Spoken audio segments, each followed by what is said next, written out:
रिक्षावाल्यांशी चर्चा करूया. तुम्ही आहात का ठाण्यातलेच आहात का? काय नाव काय सर तुमचं? अर्जुन कांबळे. अर्जुन कांबळे. मग यावेळेला अर्जुन कुणाला तीर मारणार आहे? आता बघू आता 16च्या नंतर आता सर्व काय होईल राजकीय, पण राजकीयाचे आम्हाला काही एवढं हे नाही आहे. फक्त मग आपल्याला राजकारण काय करायचं सांगा मला. प्रत्येक रिक्षावाला म्हणून मी काय या बसा. तुम्ही जरा आमच्या रिक्षात बसा. या इकडून नाही, इकडे बसा. अहो इकडे बसा. काय ठाण्यामध्ये समस्या काय तुमच्याकडे? आमच्या समस्या एवढ्याच आहेत की छोट्या मोठ्या गोष्टीला की नो एंट्री असत. आता ठाणे शहरामध्ये तिथं जाम गर्दी चालली रिक्षाची आणि इतर वाहन पण आहेत. पण हे शासकीय हवालदार असू द्या की कुठे असं की छोटं असलं की 5-5 हजार रुपये दंड मारतात. त्याच्या बी कुठेतरी थांबलं पाहिजे हीच आमची इच्छा आहे. आणि इथून पुढं रिक्षावर 2.5 लाख रुपये दंड आहे. फोटो काढला की लगेच तेवढे 1,500 2,000 याच्यातमध्ये पण काहीतरी कमी झालं पाहिजे.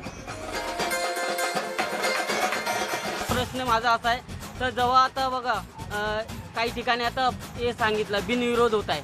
बिनविरोध नाही का. आपल्याला हक्क दिलाय वर्षामध्ये एकदा 5 वर्षामध्ये एकदा आपला हक्क बजवायचा असतो. इलेक्शन करायचं असतं. जर काही ठिकाणी बिनविरोध झाला 4 पॅनल बिनविरोध झाले तर माणसांनी जे हक्काचं मतदान कसं करायचं. वोटिंग कार्ड कशाला बनवले.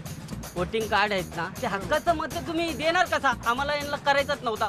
बरं ठीक आहे ते नोटा जे बटन दिलाय हे 4 पैकी नाही तुम्हाला आवडत नाही ना. हे 4 उमेदवार निवडायचे नाहीये तर तुम्ही नोटा बटन दिलाय ना त्याच्यामध्ये तुम्ही आम्ही नोटा दाबू शकता ना. आम्ही नोटा दाबू 4 पैकी. माझं एक साधारण उमेद आहे का इलेक्शन आहे ना तुम्हाला काय वाटतं बिनविरोध का होतात आपल्याकडे? बघा आता काही लोक आहेत ना चांगली गोष्ट बोलताय का हा आम्ही असं केला. नेत्यांचे काही जे उभे राहिलेत ना त्यांचा काही प्रश्न असेल किंवा त्यांचे काय कारण असेल ते आपण नाही समजू शकतो. नेत्यांची समस्या झाली. जे उभं राहिलंय त्याला एक तर पहिली गोष्ट त्याचं काय कारण आहे तर त्यांनी उभंच राहू नये.